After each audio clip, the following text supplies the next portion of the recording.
In this episode, I'm going to talk about some of the different modifications that are available today for Transformers. Several different series of Transformers, this being Power of the Primes.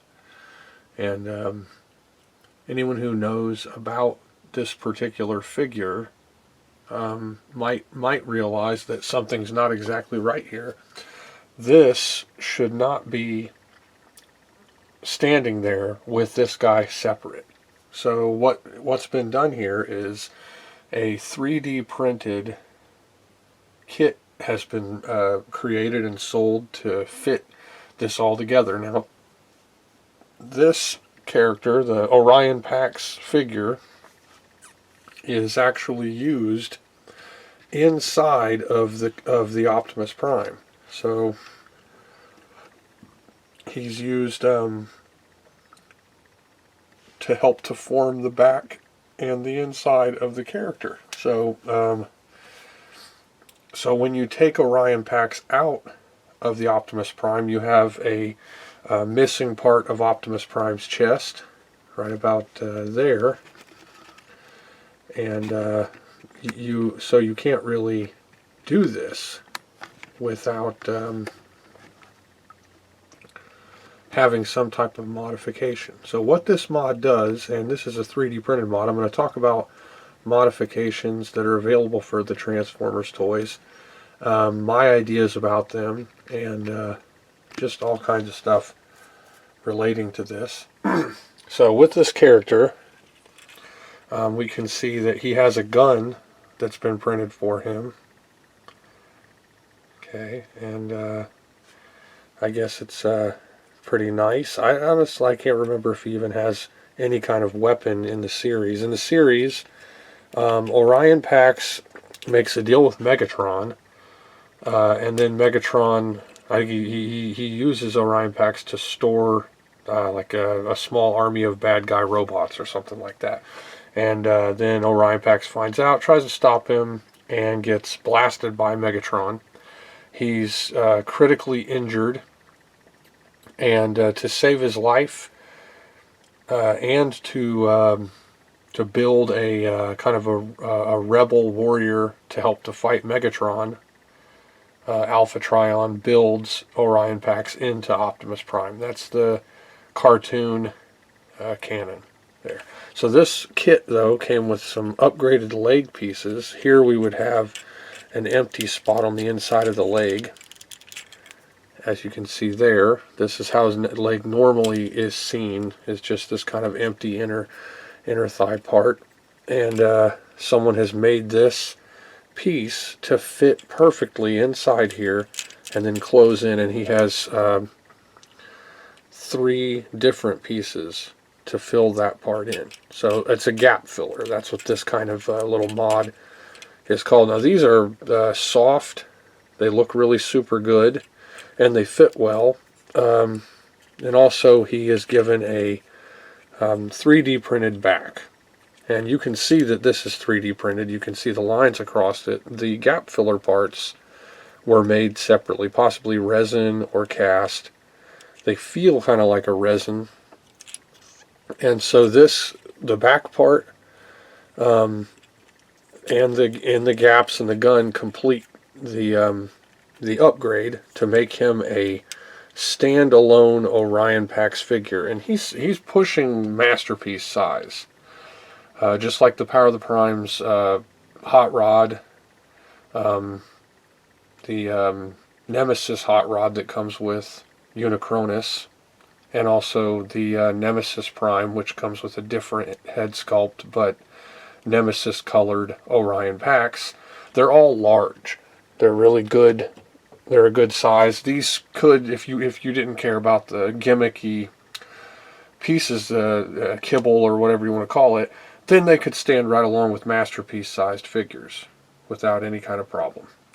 Now with this setup, Optimus got a backpack, and of course everyone that knows about the cartoon knows that Optimus, the action figures of Optimus that come with this backpack, kind of stole from Sideswipe, or one of the other Transformers. It's from an episode where the Decepticons have successfully begun to leave Earth, and Optimus borrows the backpack, the jetpack, to try to get to them.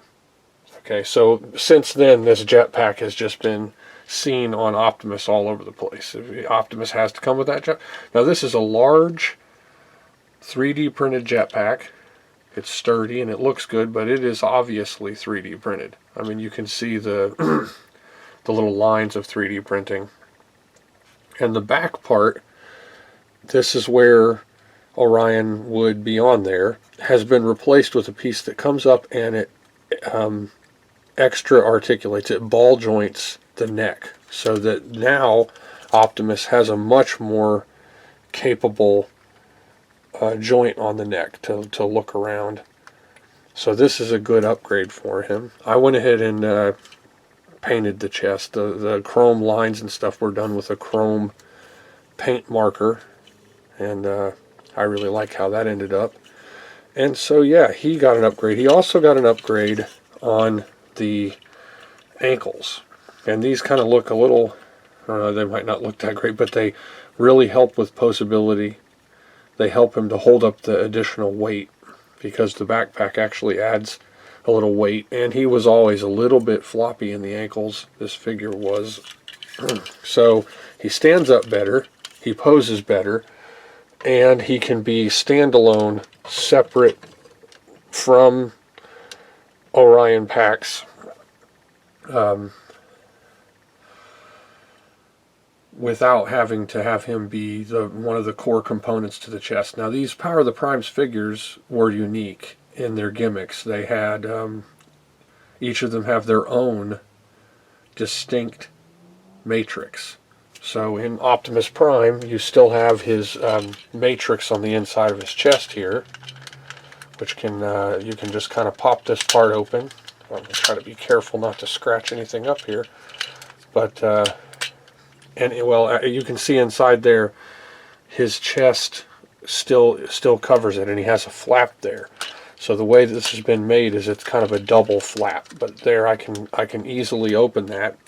And you can see inside here he has his own, and this one was modeled to look as much like the movie Matrix as what you could get. And again, this part was, inside of the other character, so it would be easily removed.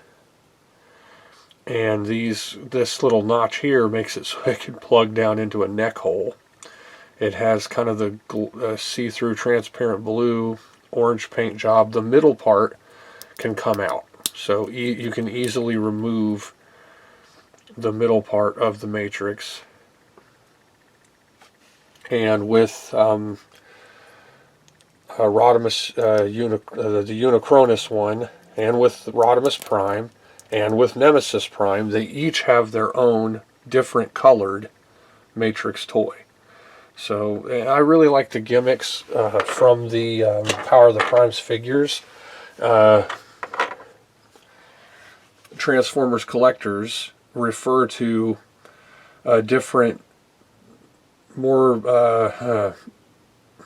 I guess, negative aspects of the toys with monikers like kibble, parts forming, shell forming, etc. So this would be considered a little bit kibbly, because he has the extra arm piece, and he's contained. He's actually the trailer, where this is the cab for the character. And so the extra components can form into those parts, and I think this still becomes part of the cab here, the front of it, of his chest there. So, and he has his own transform. I think he can transform separately. It still looks okay. So now you've got two figures, whereas before you only had Optimus or Orion Pax. So this upgrade was 3D printed. Now, the way I feel about Transformers upgrades, it might seem a little bit controversial, but I'm of the impression that many of the upgrades that are available today for your Transformers were part of the design to begin with. I really think that. This one I don't believe was. I think that this upgrade was created using a computer, was 3D printed with the intention of being added to create this effect. But there are other mods that I really believe were likely designed right along with the toys and then sold later. And most people will probably think, oh no, that couldn't possibly happen. But remember, all of this stuff is happening in China. So the companies are all in league with each other, and that's where we get a lot of the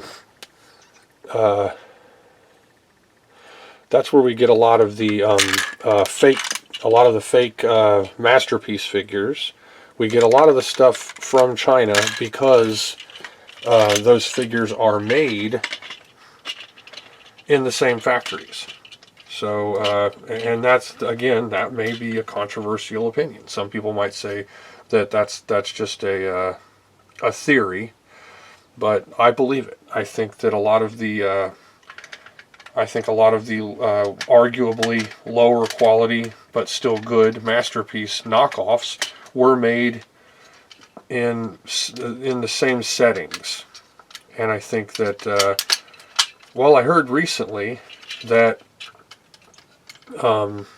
some knockoffs are actually happening because the designers of the toys are not being compensated for their work, and so they go to make it themselves, and then they can get proper compensation for the amount of work they did. That's not something that I think happens over the entire manufacturing areas where Transformers are being made. I don't think that every factory has some disgruntled designer that's pushing knockoffs so they can make their money, but I know that it's happened with some of them. And even some of the third parties that spawned fourth party figures were done so because of a lack of the deal being kept, the lack of compensation for the designers. So that wasn't this, though. These are Power of the Primes figures. They're heavily gimmick-oriented figures. They're Hasbro, Takara, and so I believe that the 3D printed parts, possibly resin printed parts that upgraded these figures, were made later on a computer to let you have both of them separate. But I don't think that's the case with all of them, though. Okay, I really don't. I think that certain figures. And what this does, if you might say, why would they bother with that? Well, more money, just plain and simple. They make a figure and then there are gaps on it. And so they say, okay, well, I know how we can fix this. We make these gap filler parts, but instead of making it part of the assembly, which would cost more, be more steps in assembly, and be easier to mess up and harder to keep good quality control, we'll keep those components separate and then sell them to whoever wants to buy them. Then you have the normal figure that goes out. There's less production cost. There's less quality control steps. There's just less overall. And then the consumer gets that product. And then there's a kit that is absolutely perfect for that Transformer. And there I can show many examples. I have many examples to show in this episode of those types of things. So again, I don't believe that that's how it is with the majority of the mods. I think most of them are probably made on computers, maybe 3D printed, resin printed, manufactured somehow. But I do believe that many of them are part of the design.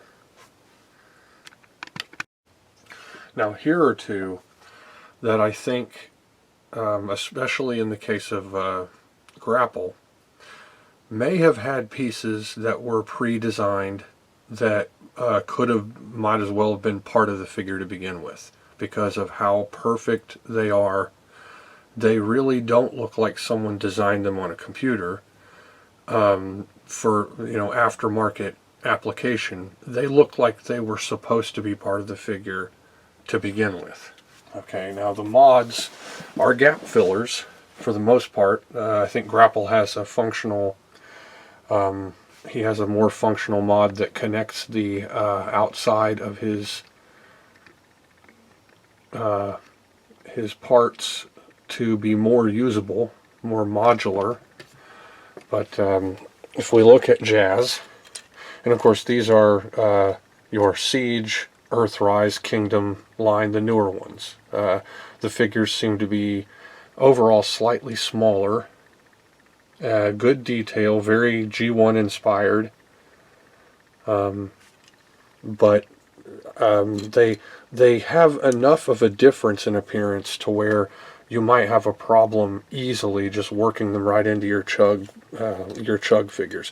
Now, for anyone new watching, say, what's a CHUG? What's CHUG? That's your classics, Hanky universe generations. They're all the same scale, and even some of them are just repaints, redesigns of the same figures. So if you buy a Generations figure, it might have a very similar counterpart that's part of Hanky or the Japanese toy line. Those were numbered, usually had different or better paint apps, sometimes cute little comic books and stuff like that. So this is a gap filler upgrade for the arm, and this can pop out and come off, and then it has a post inside it that goes into the hand and then folds back in as the hand folds in for transformation. Also, he has gap fillers for the inner thigh, and you can see that it really it looks good for him. These look a little more kind of chalky, printy looking, but they still really match and complement the figure enough where they don't even stand out. You'd be hard-pressed to tell that he even had any kind of gap fillers done. They just look like they're just normally just kind of a natural part of the figure. But the one that really stands out to me is Grapple. Grapple's upgrades are the ones where they really kind of got me thinking, is this just parts that they could have included in the normal assembly, the construction of the toy in the factory, and then maybe they put them in a bag off on the side and said, we're going to sell these later. When you pay $30 or $40 for a figure, but then to get him as complete as possible, you're going to spend another $20 or $30 on it. Well, then that's a $60 or $70 figure instead of a $30 or $40 figure. And that's what Grapple ended up being. And he's a great toy. If I'm going to point out negative things, it's pins. I don't like my toys to have pins in them. I want to be able to unscrew little things here and there, try to take apart a toy if I want to. It makes it easier to modify. But that aside, you can see he has a gap filler on the inside of the foot here. This is actually a gap filler. This part was missing, and it matches the paint, the look matches the side so perfectly that this doesn't look 3D printed. This looks like a factory kind of plastic part. It doesn't even look like somebody designed this separately. It looks like it was designed for this figure, and it matches perfectly with the outside part. He has the arm gap filler that matches perfectly with the lines of the arm here. It matches here on the side. He also has a inner arm gap filler that matches very, very well, matches perfectly with the connection that goes into the shoulder, as though it's just complementing that perfectly. So it doesn't look like somebody just kind of came up with this. It looks like it was there already, and then they had said, oh, we'll just sell it to you later, and then you're going to have a little bit more money. Also, they made gap fillers for the crane part. These are gap fillers, and then so this isn't just hollow looking as it was originally. This was hollow looking. You'd look at it and it folds in. It doesn't affect the performance of the toy at all. Again, it kind of leaves this taste in your mouth of why wasn't this there already. And I get that from some of these figures when you have the blatant gaping parts of the design, especially the inner thigh here, the foot here, where people don't want to see a whole bunch of gaps sticking out. Why didn't they include it? Because it doesn't affect transformation. It doesn't limit the figure in any way. This is also filled in. This part here connects there. This looks especially good. When you look at his foot, you realize that that's a perfect gap filler. It complements the color perfectly. It really does seem like it is just part of his design to begin with. So normally this would be a big gaping hole in his arm, and you'd see straight through to the plastic, and it doesn't really look good. I mean, you look at it, and especially when you started seeing all the Masterpiece toys and all the third-party toys competing and all the smaller scale toys, that they seem to be taking care of those problems in the designs, where you're almost never going to see really big gaping gaps in the designs and stuff. These gap fillers, they do seem like they're necessary when you really want your figure to look as good as you can get it. Now, as he's standing there, maybe I wouldn't see those gaps in his hands or in his forearms, but I would definitely see a gap on the foot right here if that was there. And you know, when you're operating the crane boom, you would see the gaps under it. Those maybe aren't so big of a deal. You're not going to be, you know, scrutinizing that aspect of it, but it does help a lot. It makes him a higher grade of figure to have each of those additional parts. So again, my feelings about it, I don't want to say that it's bad or wrong, and if they do that, it really seems like, well, okay, what if you bought a Lego model kit, and then after you bought the model kit, you realized that it didn't have stickers on it that would have made it look better, and that it was missing some components that would make it look better. And then they said, oh, well, here's this box you can buy that has extra stickers and has extra components. Maybe you paid $50 for your Lego kit and the box was $10 or $20. That just became a $70 kit.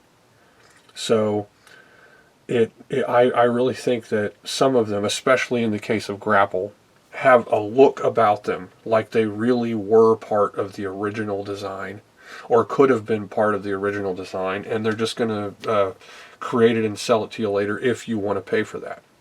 So of course some people might say, I don't care, I'm just going to buy the figure, I like it, nothing wrong with it. But when, like I said, when you pay $40 for it and then you pay another $20 to get that becomes a $60 figure.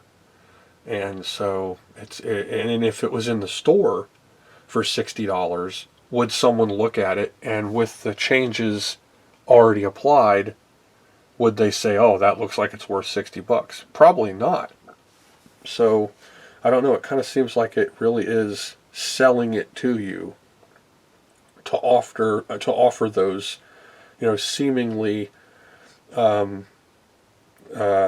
know, fan created or third party created upgrade kits. I think maybe, just maybe, they were part of the design. And so they said, we're going to take these extra components out and let you deal with that.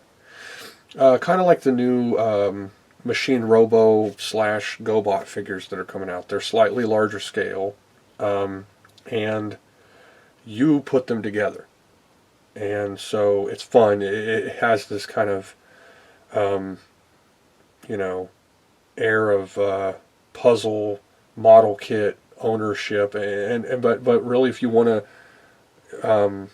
scrutinize that, you could say, well, that also could be a free license to use cheaper, lightweight, more fragile, more brittle plastic. It obviously is less steps for assembly of the product, so it's cheaping out, and then you get to put it together. You get that ownership and that touch of completion, like you own it because you made it and built it, but also it could be cheaper.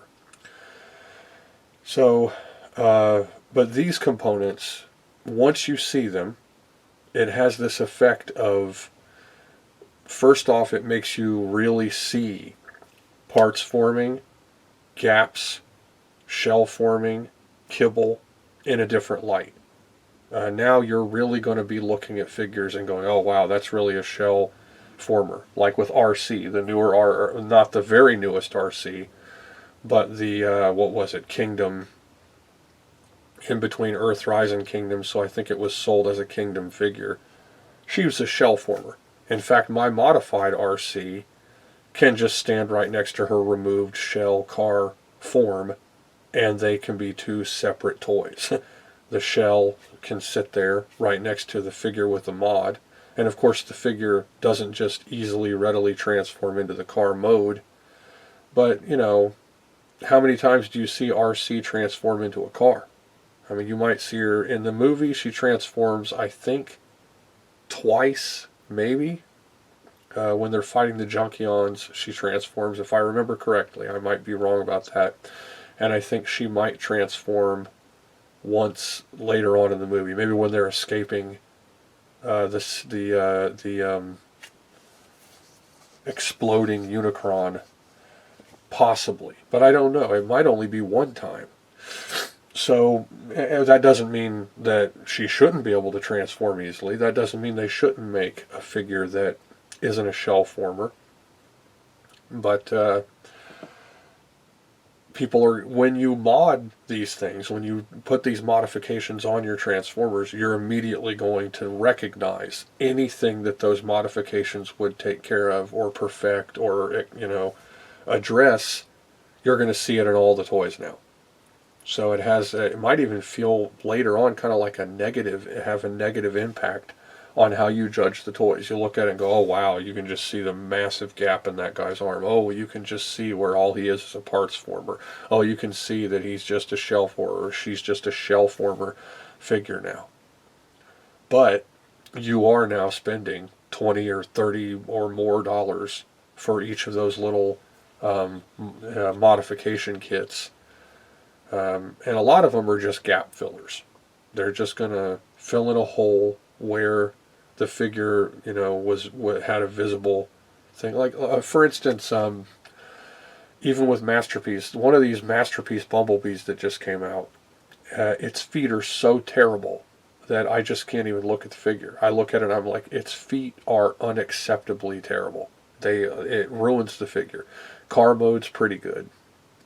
And that seems to be where things have gone with Transformers today. And what I'm referring to is that the vehicle modes have suffered. And when you look at Transformers, you're looking at a series that's been going on for a long time now. I mean, it's almost 40 years of toys involved in it. Many different Japanese toy lines were used together. Scale was thrown out the window, and then comics and animation all, had a part in trying to flesh out storylines and get people addicted to and attached to all these characters. But at first, you could look and see that the designs were essentially a toy truck or car, and then somebody chopped up that toy truck or car and made it so that it could turn into a little warrior, samurai, Roman soldier kind of fighter. Originally, it was intentionally marketed to boys, and so they didn't have any girl figures. I think that was really stupid, personally. I think that you want to market to as many people as you can, and don't isolate your target. But they were, more in line with addressing that kind of violent and competitive and war-minded kind of sell that was happening on young boys, and has been happening forever, And so they had a toy car, toy truck, toy whatever it was, and then that was little parts were made to make it transform. The vehicle modes on the original Transformers toys, at least most of them, were extraordinary. They looked like they could fit right in with any of your little toy cars that you might have that were similar scales. So they really were robots in disguise. You could have a whole bunch of cool little pullback metal painted cars that were that matching scale, and then you could have a Lamborghini next to it and a semi-truck next to it, and no one would know until you took it and started folding and snapping and popping and flipping things around until it's a little, robot samurai warrior with a laser gun. So the appeal was excellent. Articulation didn't matter so much, obviously. Like the original Seekers had moving arms. That's it. The arms could barely move. And they were parts formers. The wings came off. The fins came off. The fists came off. The landing gear came off. And all of it spun and flipped around to make a very nice, semi-accurate. I mean, I think I read somewhere they were like the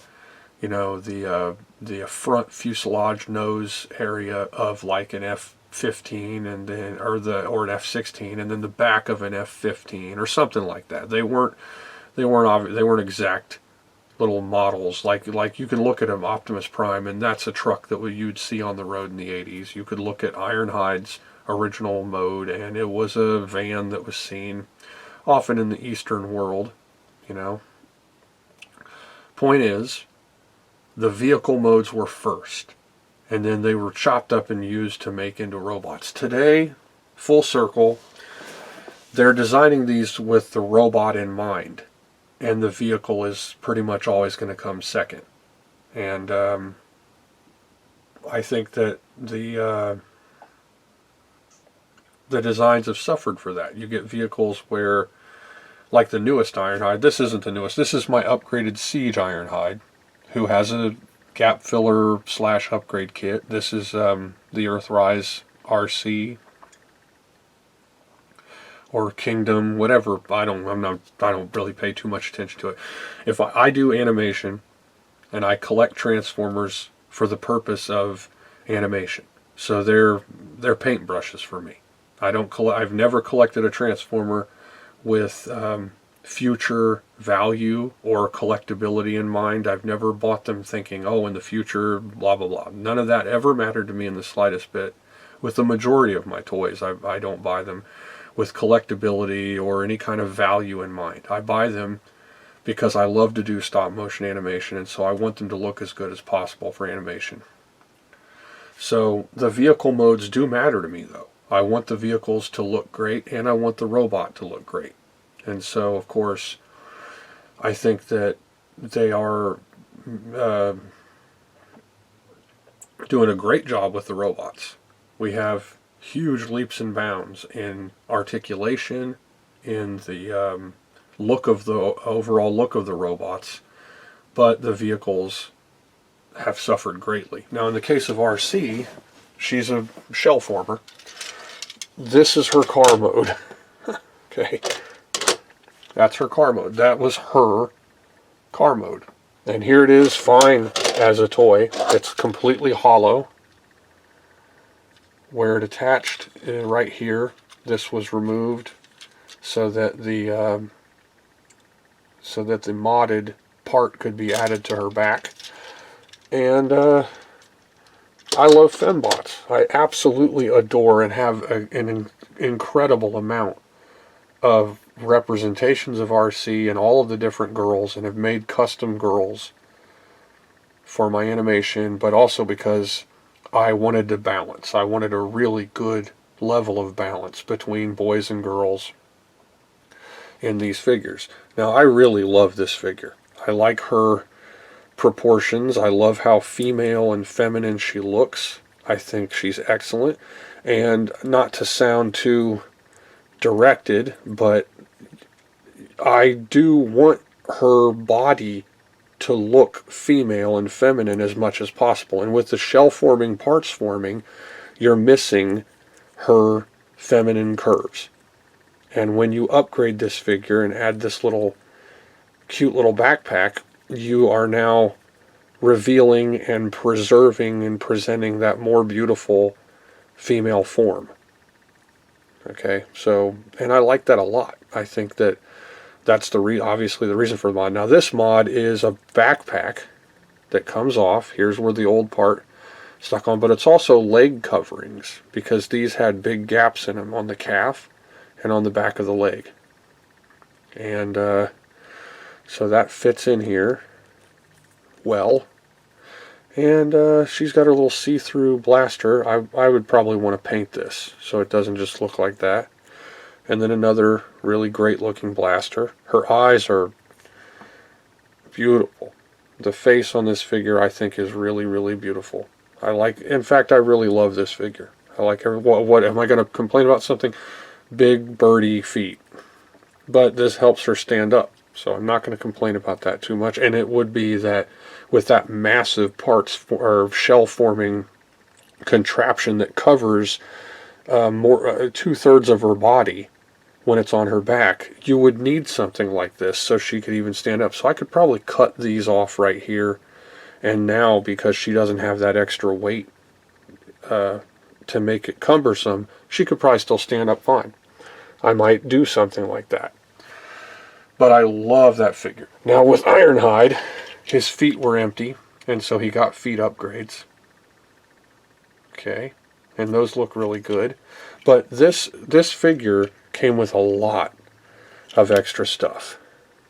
This is a gap filler on the inner arm. This is a gap filler on the bottom of the arm. And again, this looks like it might as well have just been part of the figure to begin with. It blends so perfectly that it doesn't even look like someone just designed that. It looks like it was part of him to begin with. And he especially needs and uses this. So I take this off, and this is a gap filler on the back of his leg, right here. And this is made to reattach with a little gap filler part that makes this close over the back. So he's got a lot of parts. Here's more on the inner leg. And this was a bag of parts. Easy to assemble. And once it's on him, he just doesn't look right without it. Now what I did here, I didn't paint the inside of this. This is a piece of blue thick paper. Like for animation, I would use this type of paper for a blue sky.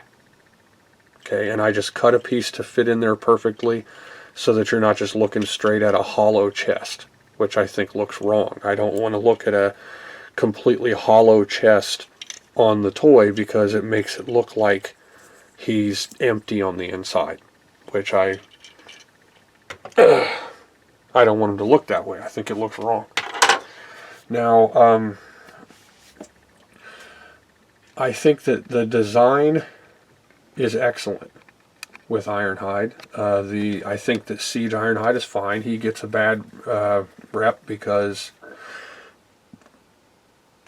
they came out with him, and then very shortly afterward came out with the Earthrise one that was supposed to be more similar. The Earthrise one's more sought after, but the newest Ironhide is the one everybody's grabbing up because his robot mode, I think his robot mode looks better than the Masterpiece designs. Of course, my favorite Ironhide of all is going to be the Eye Gear Weapons Specialist Ironhide.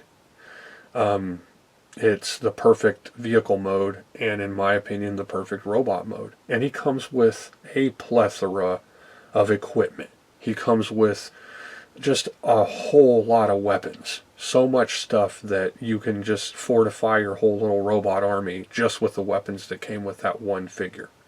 Later they came out with a rehashing of him that came with a extra head, and he came with a few extra heads.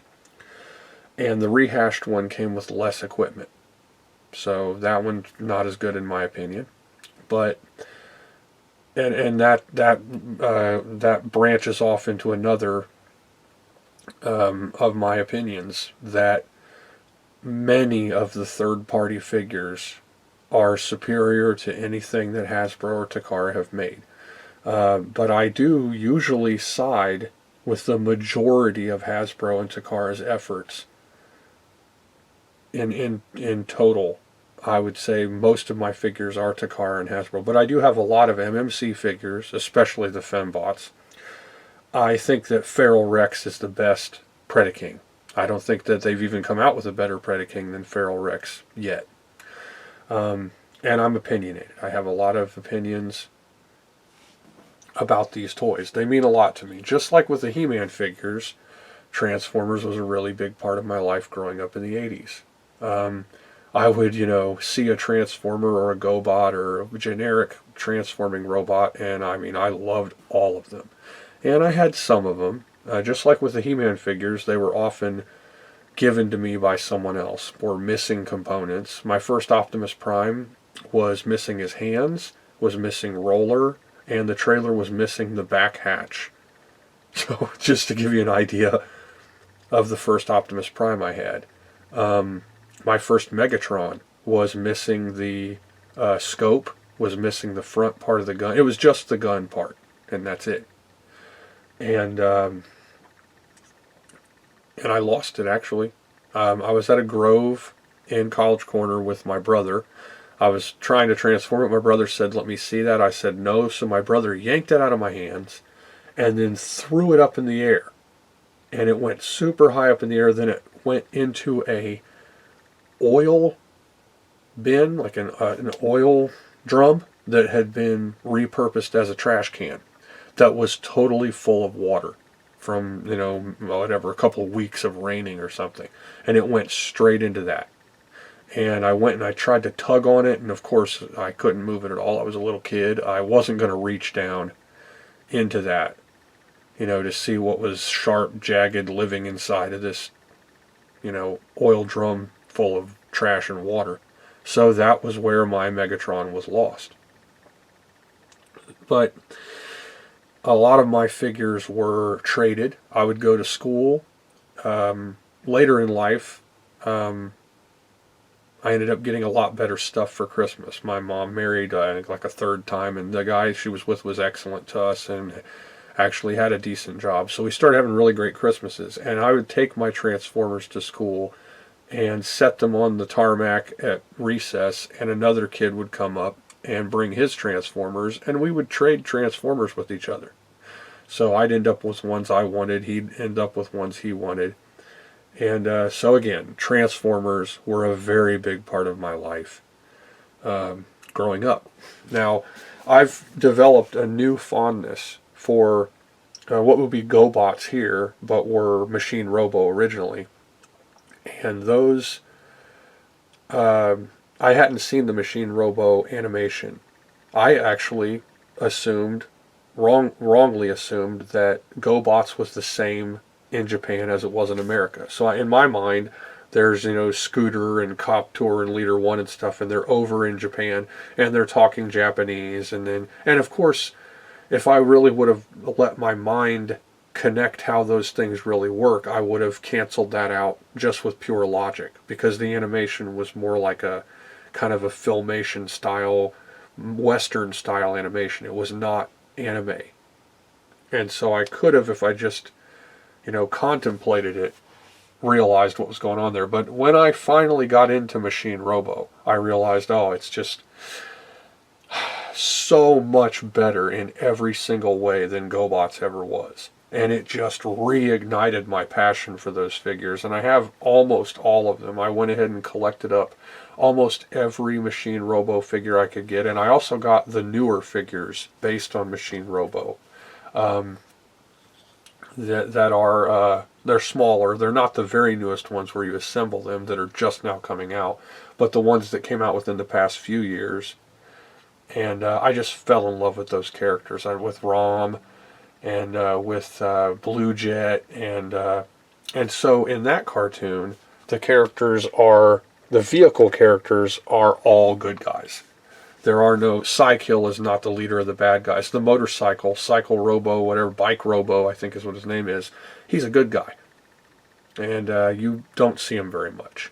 In fact, the main characters you see regularly are called, I think, Screwhead and, or no, it's Drill, Robo, and Blue Jet. And Blue Jet is who ended up being Phytor. Drill Robo, I think, was Screwhead, and they were, one of them was a bad guy, I think the other might have been a good guy. But the characters are excellent. Now, the monsters that later on came out as combiners, and a little bit of it permeated the Gobot market, and also what became the Rock Lords that had a separate cartoon and were, I guess, kind of like merged into the end of Gobots. Those were part of the Machine Robo cartoon and toy line as well. And so those were really great characters in the Machine Robo anime. In fact, I would recommend everyone watch the Machine Robo anime, because you're going to lose that kind of hateful, snarky cheesiness that you might attribute to Gobots that degrade them or downgrade them in your mind when compared to Transformers.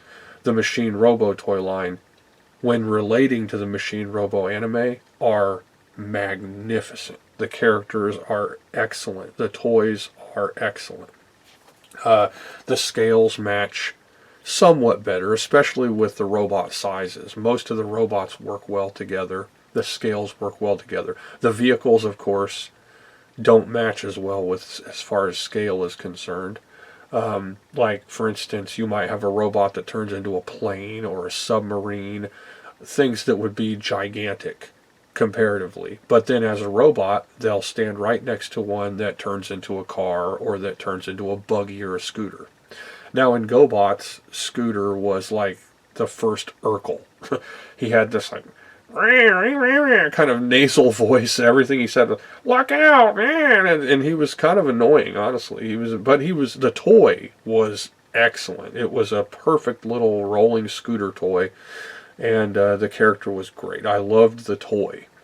And with Transformers, and also with He-Man, as a kid, I loved the toys more than the cartoons. Even though I would watch the cartoons and I liked them a lot, I felt a, disconnect from the cartoons so much. I didn't really try to make the cartoons kind of happen in the toys. I more had my own feelings, and I worked the toys into my playing using that kind of like my own feelings about it. So I really, and I loved the He-Man comics, and I even loved the Transformers comics, which were a lot different and had their own appeal. But Machine Robo, in my opinion, is as good or better than Transformers. And Gobots, I think, is overall not a good cartoon. I think it's an okay cartoon. I think the toys, though, got, like I said, degraded, downgraded, and kind of almost hated on because of how terrible overall the cartoon was compared to the... So the toys, though, were excellent, and I really loved them. Now, that's a little bit off topic, of course, but it does relate to Transformers, how they were in the 80s, how they might be perceived. So these figures, because they're trying to make a scale that's going to work with this new effort, which started with Siege, went to Earthrise, became Kingdom, and now they're whatever they're calling it now. I mean, they've got some, newer name for it. Compared to CHUG, which is what I was talking about before, most of them seem like they can work and integrate with your collection that might exist with the more modern Transformers, like from Titan's Return or from the Legends or Universe, Heinke, or Generation scale figures. But some of them are smaller, and some of them kind of don't really look right when mixed in with them. I think they kind of might do that on purpose, so you'll be more likely to, rather than fill holes in your existing collection with more modern representations, you'll be more likely to separate and then buy all or most of their current offerings. Of course, it's about money. They want you to buy up as much of the newest one that's going to come out. Now, following on that little foray down memory lane into the 80s, this is a modern remake of Optimus Prime with some major upgrades. So, when I got this remake, I wish I could remember which one it was. I really think it's a Chinese knockoff of a remake, or it's at least... Now, I just saw a video recently. Maybe it was TJ Omega. Yeah, I think that's who it was. I watch his channel. He's really great. He talked about when they first emblazoned the Autobot symbol on him and they weren't decals. And then, of course, a light bulb went off above my head. That's the one I have. And I realized that this Optimus Prime that I have actually has the emblazoned symbols on his arms. Those are not decals. They don't come off. They're actually on there permanently. They're on there. So, but the upgrades that I've done to this guy, they were a kit. But this figure, when I bought it, came with short smokestacks. I guess some Karen out there said, oh, Optimus Prime, you could use his smokestacks to stab somebody's eyes out, or something stupid, crazy like that. So they took the smokestacks and clipped them, made them nubby. I had an original Optimus Prime who was just falling apart. Like, he was really falling apart. Couldn't stand up. Shoulders were just barely hanging on. Scratched up and stuff. And so I took the smokestacks off of that one. I think I used a chrome marker on it. I'll probably go ahead and chrome it over again with a higher quality chrome marker to get it to bling a little bit better. And then installed those onto his shoulders to give him the more accurate taller smokestacks. But also he's had a lot of upgrades. The gun that he's holding was 3D printed, I think. His hands are open and close hands, and he has the jetpack, and he has the matrix, and inside the jetpack is a storage area for the energon axe, or whatever you want to call it, the laser axe thing that he can fight with Megatron with. So the G1 toys have the capability of being modded, and of course this was not part of anybody's original design. I love the yellow-eyed Optimus. When I was a kid, I was, fascinated with the back of the package for these figures, and they all had different groupings for the different phases. And the original Optimus Prime had him up really, really close, and he had these really thin, robotic-looking yellow eyes. And I just loved it. I loved that picture. So I don't have a problem with Optimus having yellow eyes at all. There's a more cartoon-accurate, I guess, ion blaster here. So what does that do? Like, he zaps the bad guy, and then all of a sudden the bad guy collects dust. Which he already was collecting dust. So his hand has a pinned hinge where the fingers come out. I don't know if I want to mess with this because I don't want to break anything. But if I carefully, slowly shimmy this, then his hand will open like a little mechanical claw. He has the backpack, which has movable little funnel outputs there. Of course, it comes off. I'll stand him down for a second and see if I can remember. Okay, there we go. This opens, and there we have the Energon axe. So these are all, of course, later made components to add on to and enhance the original Optimus Prime. Now, this figure, he was one of my favorites of all time. Most people, of course, know about somehow possibly love Optimus Prime. And there, where the original design of the Diaclone, whatever, Micro Man inspired truck, where those character little tiny figures would sit, now is a Matrix with a little backdrop to hold it, and it opens. The Matrix even opens on this one, and it looks. I think it looks pretty good. Can't stand rub labels. I go around and remove rub labels. Those rub labels are like mood rings. But you can see that's got some clear plastic, and it's a pretty solid upgrade. And of course, it can be seen straight through his windshield, which is not really accurate. But yeah, it wasn't accurate.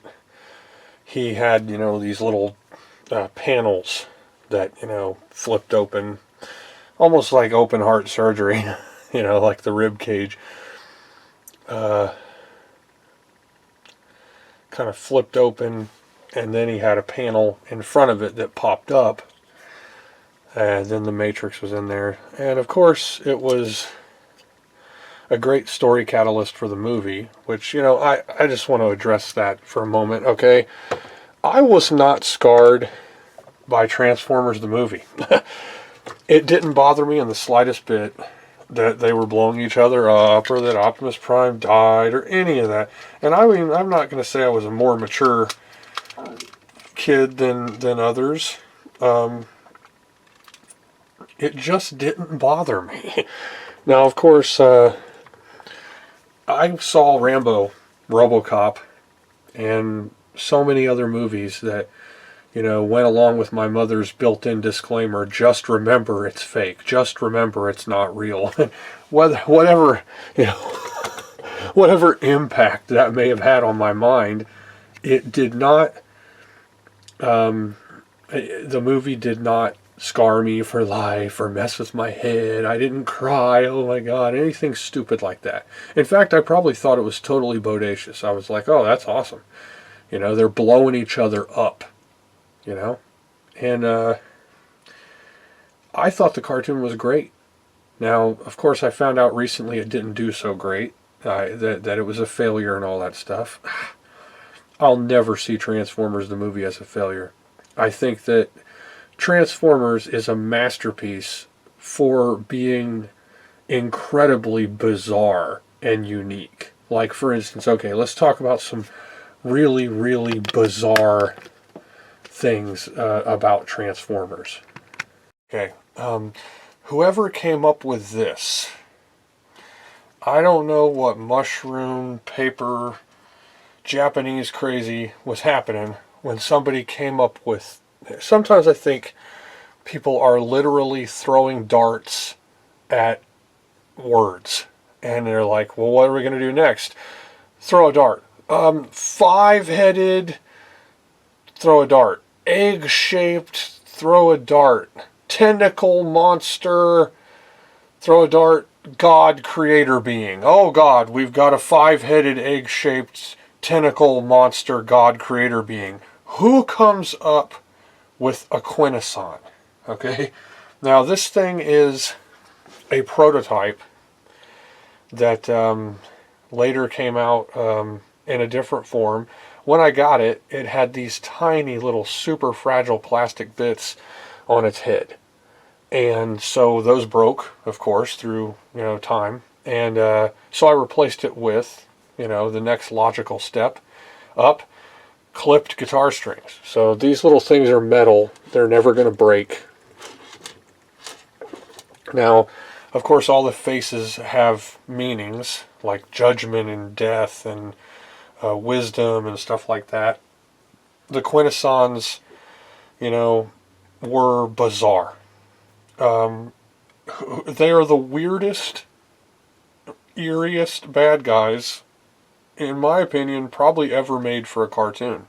And they're not really bad guys as much as they're just really, like, ultra sentient beings. They're incredible, So if I go ahead and let's see here. I'll give this a try and see what my camera decides to do with this. Okay, so he's got his little energy beam that he's floating on, and he's got shapeable, moldable little tentacle things, and the faces pop off and stuff. As a toy, it's a good thing. I like the toy. I've done some animation with them. I may release one day if I can ever get it done. But yeah, another really bizarre thing: the Junkions. Okay, the Junkions talk TV. The queen of the Junkions, Nancy, can be blown to bits and then just pull herself back together on her own. She's essentially indestructible. That's bizarre. There's so much weirdness in Transformers that it is tantalizing. It is just the weirdest thing ever. And I mean, I love it. And so when the cartoon, culminated into the movie and they were finally having enough of each other and blowing each other up and killing each other, it kind of almost seemed like a logical step in the progression of the cartoon. And of course, hindsight, we're going to force you to buy these new toys, and the toys you love are now dead. And that was the theme, because they tried it with Duke. They did it with Optimus Prime, Megatron, all of the figures you had that you loved. They're going to kill them off, and then you have to buy the new ones. And of course, the new ones weren't the same. Optimus, the Lamborghini ones, the Hound, all of them essentially were based on real vehicles. But then when they killed them off, their new futuristic looking or Cybertronian versions of, or whatever, they didn't look like anything you ever saw. Because whatever, it was the year 2005 or so. By 2005, we have trucks that look like Cup and cars that look like Hot Rod and stuff like that. Sure, but it's bizarre. It is a very tempting, and there's everyone's favorite. Execute him, feed him to the Sharkticons. This is great. Sharkticons. No, they're not sharks. Where do they get that? Just because they have big sharp teeth, they're sharks. But it's great. So no, I really don't think Transformers the movie scarred me. You want to know what messed with my head? Well, probably the same thing that messed with adults' heads back then. The scene from RoboCop where the guy is turned into soup. Where the toxic waste is spilled onto him, and then he's this howling mass of like dripping, melting flesh, and he's like, roar! And then this car hits him and just turns him into clam chowder all over the windshield of a vehicle. I think that probably scarred children and adults alike. Now, I saw RoboCop when I was a little kid. I saw things today I would never let my kids see that. Okay? My son's about to turn 18. He has never seen RoboCop. Okay? He has never seen Miguel Ferrer snorting cocaine off of a prostitute's chest. That hasn't happened to him. That happened to me when I was a kid. I saw when it first came out. There are parts of the Ghostbusters movie that I don't want my kids to see. I don't want to see them, I don't want to see a beautiful ghost girl hovering over Ray Stantz in bed, and you know where that goes. I don't want my kid to see that. So when I showed my kids Ghostbusters, I took the DVD and I used a program to turn it into VCDs, and then I cut that part out of the VCD. Okay? I cut it out so my kids would not see that part. That's how far I went. So did it scar me? No. But when you have kids and then you realize, oh my God, my parents let me see this stuff. My parents let me, be around this stuff. No, not me. Not going to do it. I'm not going to let that happen. So, of course. But Transformers, my kids have seen Transformers the movie. Yeah, they've seen it. And if anything, it might just be kind of a dose of reality. When someone blasts you with a gun, it kills you. There you go. They didn't have the same attachments. You know, they didn't have a chance to form these, you know, kind of moral backdrop programmed attachments that you were having severed when you saw Optimus Prime die, or when you saw Prowl get, you know, or whoever it was, smoke pouring out of his mouth and his eyes are blinking and shutting off and stuff, and you see Ironhide get blown away, and you see Brawn's back is on fire and stuff. You know, for I guess the right mindset, I could probably see how that might scar somebody or bother them, but it did not bother me in the slightest bit. I was just like, it's a movie, and so that's part of it. That's awesome. Of course, when I was a little kid, I also saw, Wizards, the cartoon, which was not for kids. I saw things that obviously were not intended for kids, and under that blank disclaimer, just remember it's fake, just remember it's not real. I would never do that to a kid today. I could not even do that to him. And I can't say that it was right to do that to me, but I was a kid that wanted to see it. And of course, I had the additional benefit of my mother working at video rental stores. So she would bring home a movie that just came out, and we'd watch a preview cassette of it before it was even rented by people. Or me and my brother would go to the video store after school. We'd walk there so that we didn't have to ride the bus, hang out with our mom while she's working until the shift changed. So we would hang out in a video store till like maybe 5 o'clock, because from 3 or 3:30 to up until about 4, we would walk to the video store. Then from 4 to 5, we'd wander around. We might play a game. We might look at all of those boxes and then go, I want to watch this. And my mom would go, okay, cool, just remember it's fake. And that was how it worked.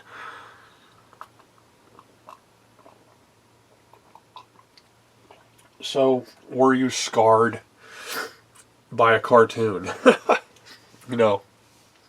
No, I was not. As far as I know, I wasn't scarred by the death of Optimus Prime. Okay.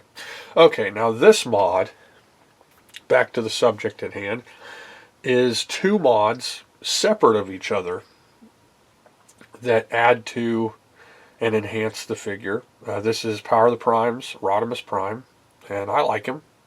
He's really good. Less kibbly than the Power of the Primes Optimus or Nemesis. The Unicronus figure is just excellent. I love how he has, a big lip caterpillar mustache, and I love that the head sculpts are different. My favorite Nemesis Prime of all time is the Power of the Primes Nemesis Prime, because he's got this face that just like, it looks like Joel Osteen. I mean, he looks like there's something going on there. It's not just a repaint, but it does have the colors and has the look, but the head sculpt is different, and the Orion Pax's head sculpt is different. The colors are Nemesis colors. These mods, the first in my opinion, were very much necessary, and there are a couple of different varieties of this modification. This is the shoulder cover mod. I take it off and then, oh, look how terrible that is. And this is actually the leg of Hot Rod that's flipped around and is inside Rodimus Prime. So this little shoulder cover covers that leg, and it snaps into the side of the chest. Makes him look way, way, way, way, way better. And that was designed on a computer and 3D printed, and they made some neat little stickers to help it out. Great. And then this mod, which is something that they're starting to come out with more, the super articulated hands. So, and I think that's just excellent. I really love that they did that. So he's had his hands replaced. He doesn't have, and they're black. I think his original hands were kind of a soapy, gray looking, plasticky, painted, fixed pose hands. But now he has these super articulated, multi-jointed, masterpiece style, or, Gestalt upgrade, perfect effect style hands. I like those a lot. They look great on him. Now I don't have any mod where, he can coexist with Hot Rod. So if I want Hot Rod, I have to rip it out of that guy, and then he's got the whole upper part of his body kind of hanging out, essentially unusable. But his transform mode is excellent. The one problem I have with the figure, of course, and it's the same with the other, is the back. He's backpacking. That's another thing you call parts formers, shell formers, kibble, and backpackers. And backpackers are where everything is scrunched or sticking out from their back in obstructively, intrusively, and annoyingly. So he's got this really big, hooky looking, massive backpack going on. No big whoop. Again, it's not hurting my feelings at all. I think he looks great. He's one of my favorite Rodimus Primes. My favorite Rodimus Prime of all time is DX9 Carry, the third party. He is magnificent. He's too big for me to use in animation, but this guy's as big as him. So, probably for animation, I would have to pick the newest Hasbro Rodimus Prime, which looks really super good. I don't even own him yet. Okay, but he's good. I mean, I think the Power of the Primes figures were really, really good, and they did a lot of good work with those characters. I think that today the mode is that they have to be a trimmed down, articulate, and good looking robot. They can't have an obvious gimmick just hanging out. And if I'm going to talk about my favorite gimmicks, it's always going to be light piping. Like, I think light piping gives that robot a soul. It's like if you get the light in there somehow, and then the eyes are really bright. That looks so super awesome. I don't think so. Any kind of crazy, like the gimmick on this figure, of course, is that Hot Rod is inside the figure. And then the Hot Rod is very large. Like I said, he could pass for a masterpiece size Hot Rod figure if you wanted him to. He's not as super articulated as either the new Hot Rod or the masterpiece Hot Rod, but it works. He looks good. He has bad plastic color coordination, as you can just plainly see on his shoulder there, where and that top part of the shoulder is the leg and foot of Hot Rod, and then the arm actually comes off and then becomes part of the back part of the vehicle mode, the trailer, I guess you'd call it, on the Robo Winnebago, whatever Rodimus Prime is supposed to be. He looks like a family recreation vehicle of the future. He's like the futuristic equivalent of a little Woody station wagon or something. So it doesn't look like, a truck, like hard-moving truck like Optimus or something. But yeah, so this mod, they're all over the place. Now, flowing right along with Power of the Primes, we have this massive monster here. What is this? I guess this is Abominus. I think that's what his name is. And he's been heavily upgraded. This is an upgrade kit. I think it replaces his head and his chest, his hands, and his feet. Yeah, he's had all kinds of work done, and one of the better gestalts in my opinion. He really is big and looks great. You can see how huge he is compared to our relatively large Quintesson. That Quintesson's big. He's a big one. I have a couple of small ones to throw in there if I need to for animation purposes, but if I'm going to do up close detail, I'm going to use this guy because he's really, really big. Now, the upgrades for Power of the Primes can vary. They can go from this one, which really does just seem like a kind of a Unite Warriors shift on the character. We just he just looks better. He looks better, just like a lot of the Unite Warriors versions of the combiners have better feet and better looking paint apps and sometimes a better head sculpt. Things like that. So this guy, he has a, let's see here, this is getting way out off the limits of my set. There we go. He has this just better. I think it might just, yeah. Really good looking. The chest, I think, this might not have even been it. I think it is, but I don't know. I'll have to look at the parts again just to make absolutely sure. And of course he's got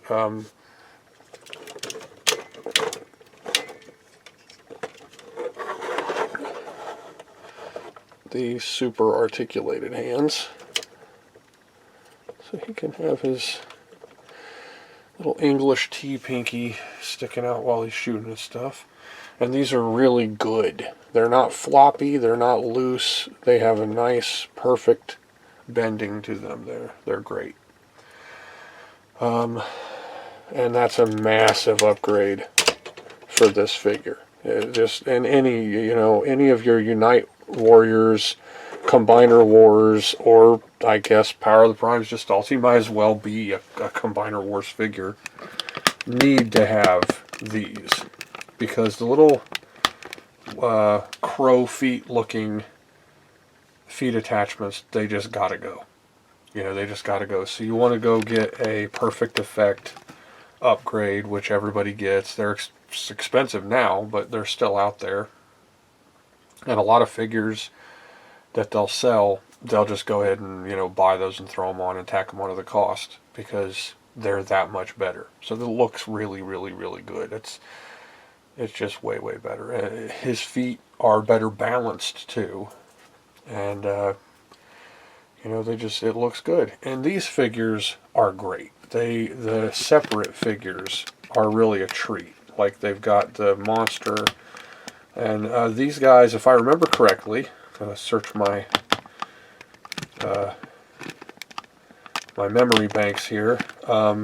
They did a lot of stuff with the Quintessons. I think the Quintessons kind of manipulated and controlled these guys in the cartoon, and they were like real powerful monster robots. Now of course these upgrades, they just look like they were meant for the figure. They remind me of some of the differences between the Unite Warriors and Combiner Wars offerings, whereas the Combiner Wars seemed cheaper sometimes and had they were just different. Or the Combiner Wars ones were, the Unite Warriors ones would have often better paint apps and better looking components. Usually. Not all the time though. Sometimes you'd see, the US offerings, in Combiner Wars, you'd see some of them, they just looked way better. So, I guess if you want to spend even more money, you can pick and choose. But a lot of people will go for the Unite Warrior ones just because they are better, And of course, with the whatever they're called, the LG Henki Generations kind of series, the Japanese versions of those characters, like Headmaster or CHUG style figures, are often better too. They just will have a better paint app, better head sculpt, better whatever, and like with RC.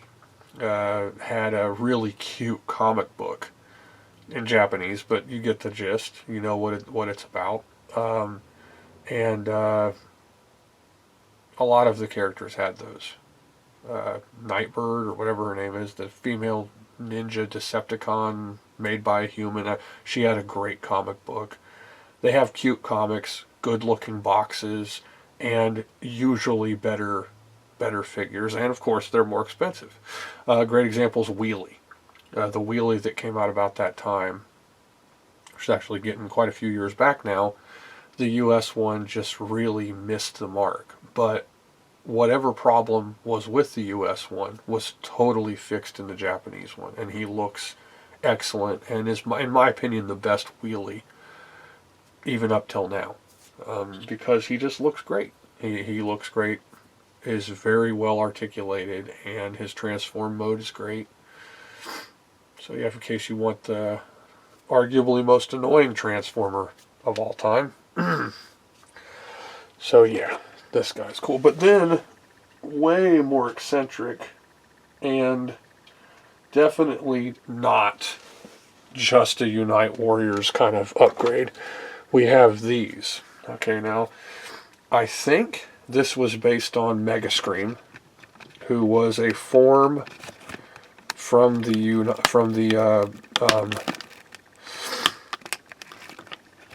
Combiner Wars, maybe, where if you used, or maybe no, maybe it was Power of the Primes, you used Starscream as the centerpiece, and then you could you could tap on arms and legs and stuff, and then he would be Mega Scream. Okay, but this is a 3D printed upgrade, and I saw this on eBay and picked it up, and I really don't know if you can even get this anymore. You probably could, 3D print it yourself, or maybe it's floating around Shapeways or some 3D printing website, but I haven't looked for it, of course, and I haven't seen it since I bought it. But this was a major overhaul. It had the feet, which are this purple 3D printed feet. Okay, and they look really good. As you go up, you have the two characters attached for legs, and where if you were doing Mega Scream, you would then have two additional characters as his arms. But in this upgrade, it actually has 3D printed arms. And the 3D printed arms and 3D printed chest plate all are this kind of same. Now in this camera it's looking blue to me, but it's actually dark purple. So I don't know. I'm pretty sure you're going to see that it's dark purple, but because I'm looking at a viewfinder. And he has this little 3D printed crown accessory that you can snap one of these little power-up cubes that came with those toys, and then it comes apart. So you can have, I guess, an easier time putting it in his hand or dealing with it, however that's going to. And then the hands are in this case, two of the purple hands that came with the other figures.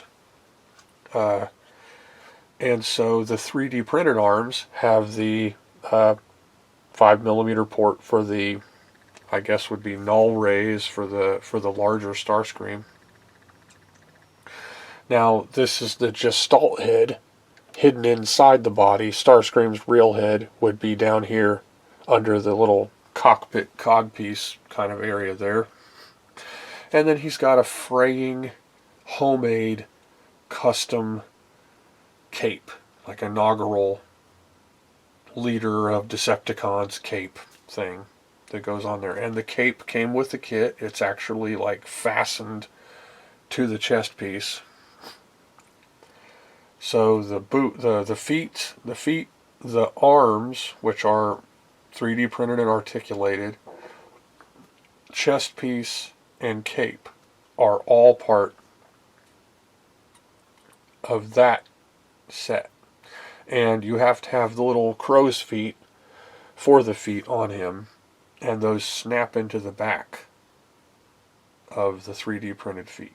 So it really adds on. Now this, if I'm going to use Mega Scream in animation, this is going to be my Mega Scream. I'm going to have him do this, where he's actually a 3-character combiner instead of what would be a 5-character combiner. And I really like this set. It is plainly and obviously 3D printed, though. It has kind of this, I don't know if you would say, low resolution, but it definitely has a, let me see if I can't get that to come in clearly. There we go, there we go. It has the lines through it that indicate it's 3D printed. Of course, in modern 3D printers, this is quite a few years old now, get finer lines now, but also resin printing, which is becoming more popular, doesn't even have that kind of stuff. So if this was resin printed, I would expect it to look almost like just a toy, like it's meant for it. And so he's really great. Now, to fit in right along with this cool looking mod, we have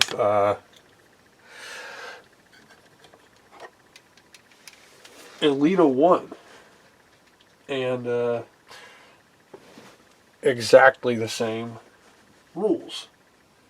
So instead of a 5-character combiner, Elita 1, we have a 3-character combiner. She's got swords hanging from her arms, and this one came with a crossbow this is really tight here.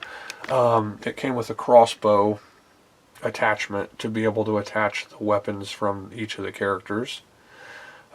Feet that match the colors of the robots intended to be the legs.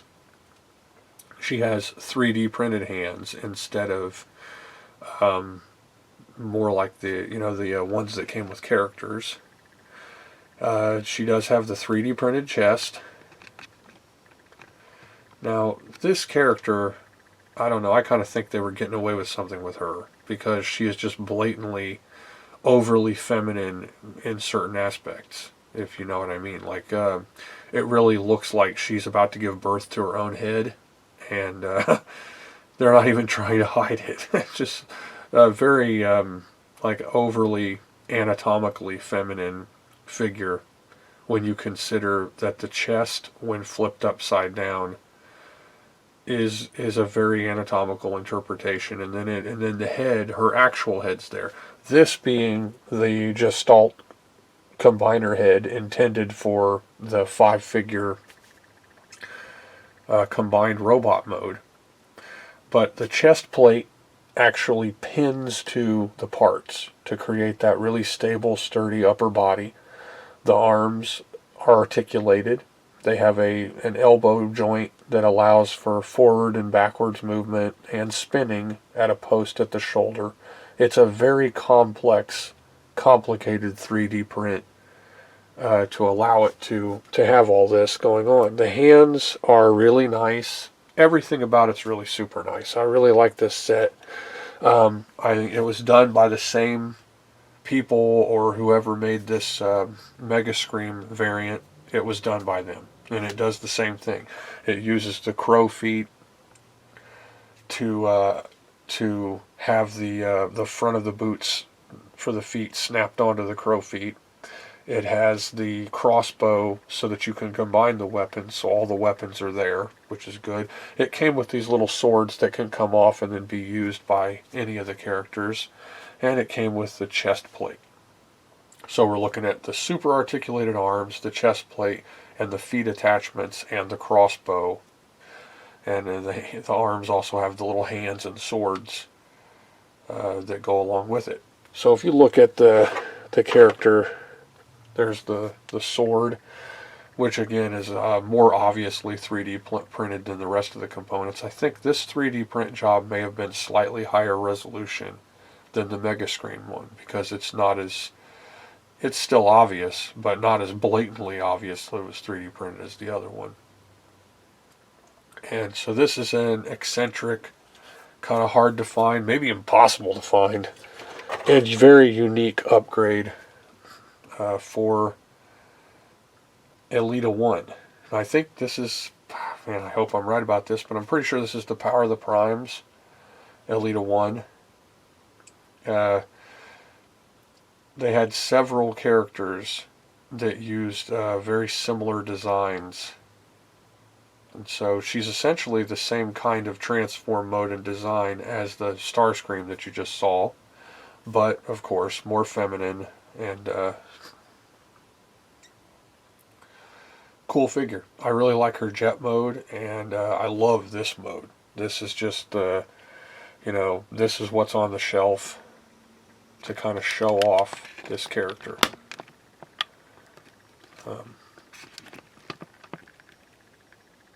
She's got a nice head sculpt. There we go. I used that chest component, that core.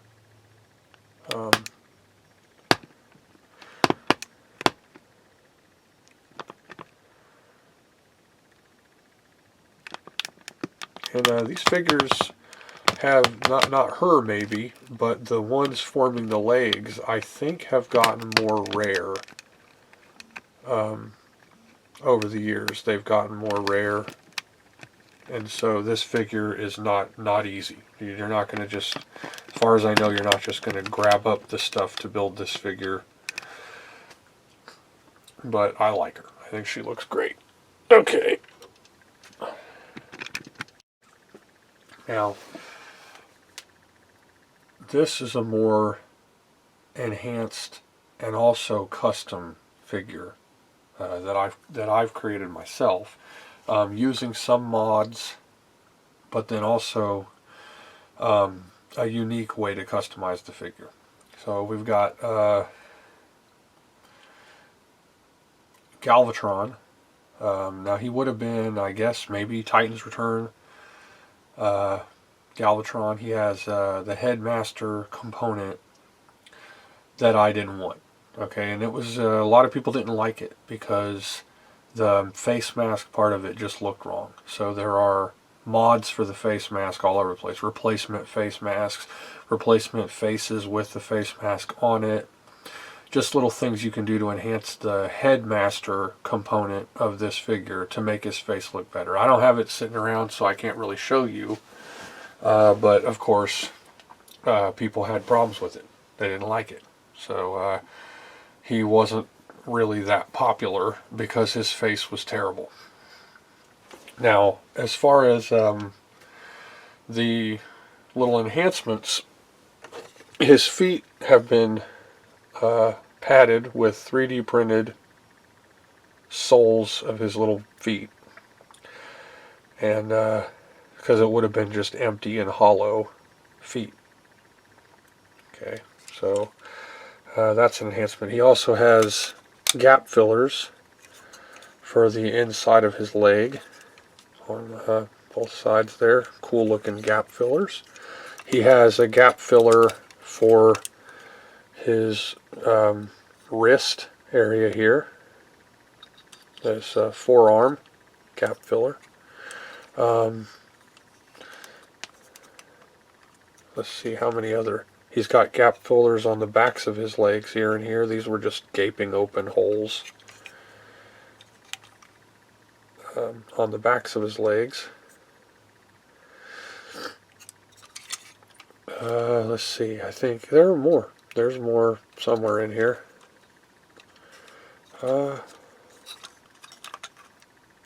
Also, this part is new.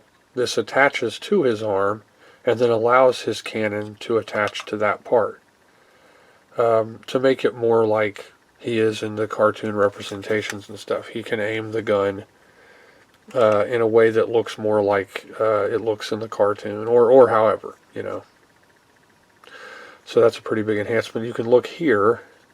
This part is also part of that. So this part had come off, and then you attach it to this, which then attaches to the cannon, allowing it to plug in to this arm shoulder attachment.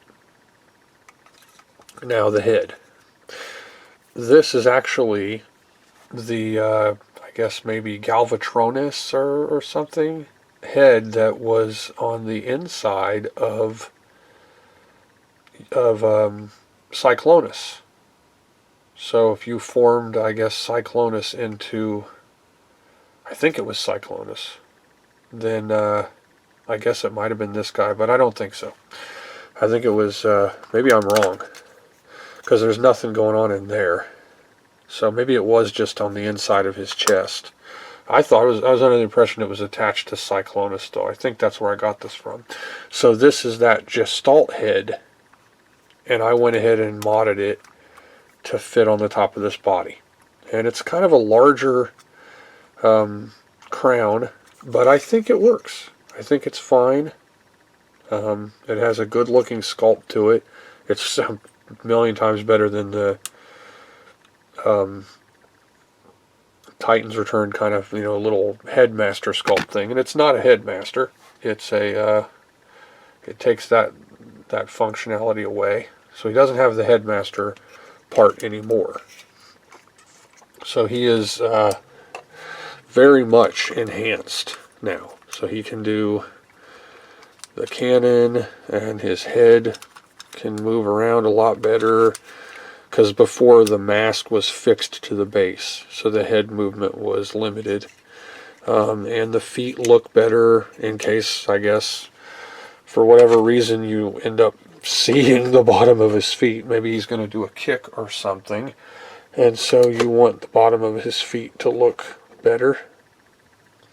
So yeah, he is excellent. I really like him. I do have a third-party Galvatron, and it's smaller and thinner.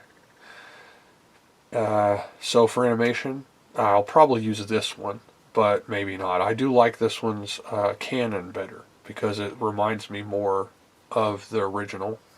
Of course, now, the US toy of Galvatron was a different color. He wasn't purple. He was like gray and blue, and didn't look anything like the movie. They made a Japanese version. I bought it and had it and gave it to my son, and it has it speaks the Japanese lines from the movie, and it looks more like him. It's purple and has the orange cannon barrel and all that great stuff. This one I think looks excellent for Galvatron. I think it's a good interpretation of him. And this can still transform. It's just a little teensy bit different. It really ends up looking just better. And I think his transform mode was a space jet kind of plane thing. And he had this big hulking cockpit that goes down his back, which is removed for this mod. So he's customized. He's not just gap fillered. He's also customized to have, more usability. And I like him. Now, on the subject of modifying, customizing, and using all these new parts that people are making to otherwise enhance their Transformers, this is a subject that I have a lot of interest in from the perspective of an animator who wants my figures to look unique. And, when I'm zooming in really, really close at a character, and perhaps I'm having them talk with their hands or their arms while they're talking, huge empty gaps in the designs of the toys are really going to stand out. For someone who only collects these toys and they have them sitting up on shelves, of course, that's not going to mean very much. They're not going to really care nearly as much as someone who is ultra focusing on fine details of the characters. So, for me, the enhancements and the gap filling and the mods and stuff are really necessary components for that end result in animation where my character looks better than even the toy that you might have purchased or that you might like. So I need to do it. But whether it's actually a good idea, well, there are certain ones that affect transformation.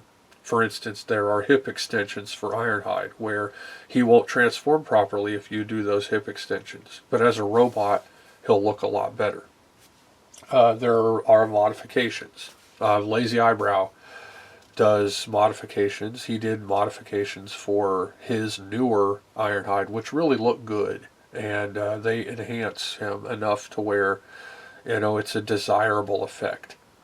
But the idea that someone out there is manufacturing these toys, and those are components that may have been designed intentionally for the toy, and then they're being left out so that after the initial impact on the market, they can then draw you in and kind of, feed you these extra components, I think is a real thing. I think it's definitely not, it's not the most,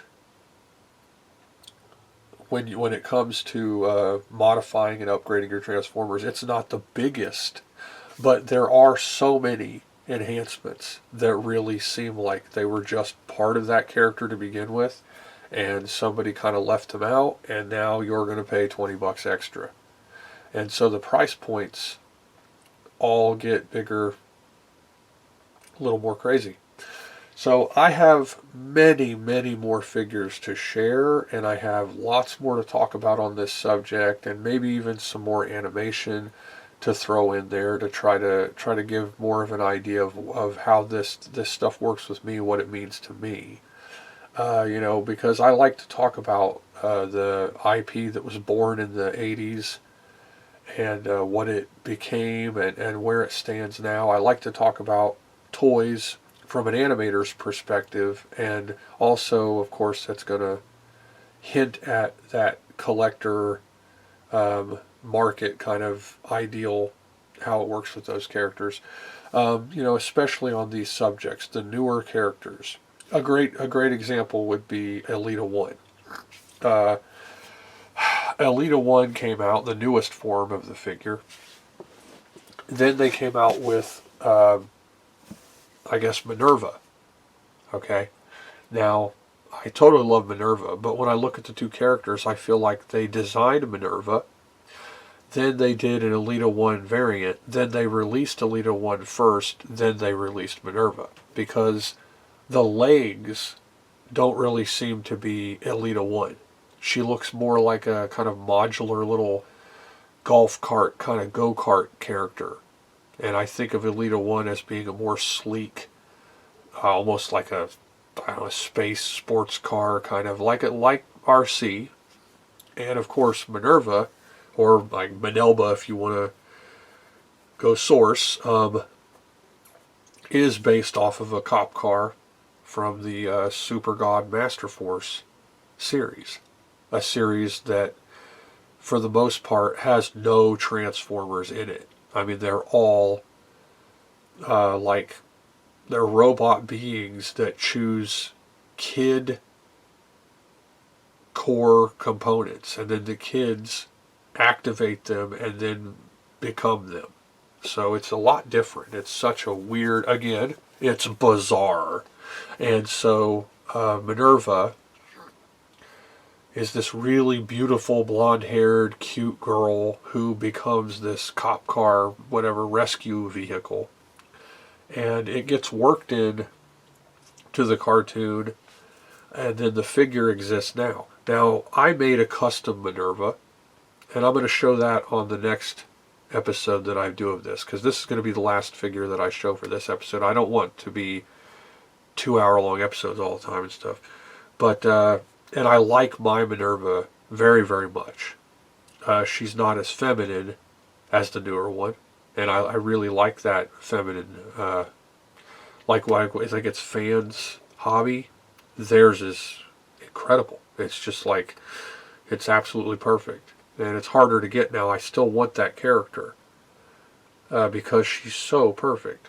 But the new one, I think, is better for Minerva than it is for Elita 1. And I actually think that the Elita 1 before the last one, I guess whatever Kingdom, whatever bracket of that Siege, Earthrise, Kingdom characters, I think she's better.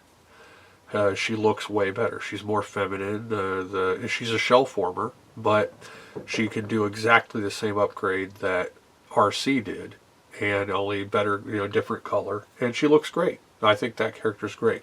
So I think in the next episode I'll show more of the female custom characters that I've made, and I'll veer off and discuss the subject of fembot female transformers, and maybe get a little weird about their placement and what purpose they serve. And Transformers only hints at kind of an idea of procreation, and there is none. But there's one instance, and it's with Six Shot, and it's from Japanese canon.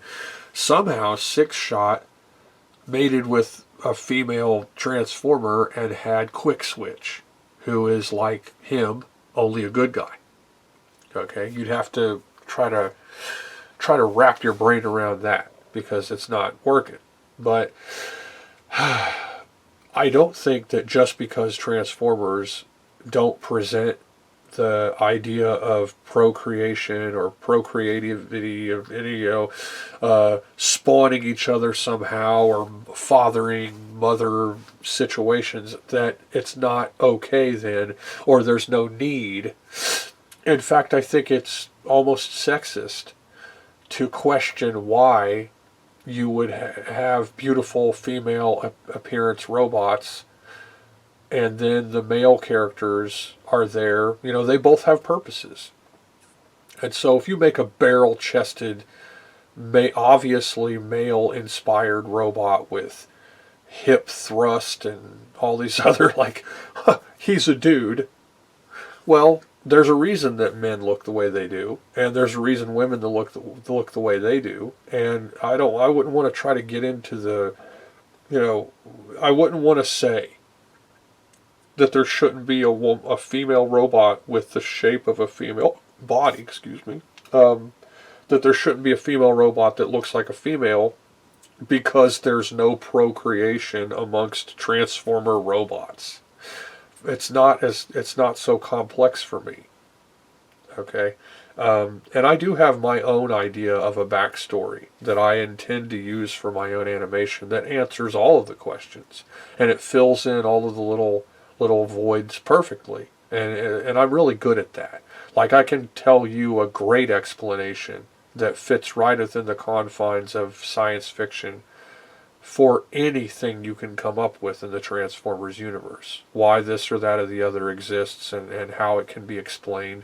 And it's not going to be as simple to bat down as there's no need for females to look like females because they don't procreate. Because I think it's just wrong. And I like fembots, they look wonderful. They're very pleasing and beautiful. And I think that big hulking muscular robot dudes are great too. They look wonderful, and I'm not going to try to get into why, unless I'm going to spill into my own reasons why they're going to have a big place in my own canon that follows my own animation and my own stories.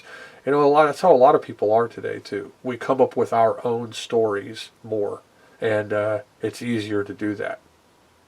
So in the next episode, I'm going to talk about fembots, female Transformers, custom female Transformers, and some other modified, enhanced, and otherwise altered Transformers toys. So thanks for watching, and I hope you enjoyed this, and come back for more.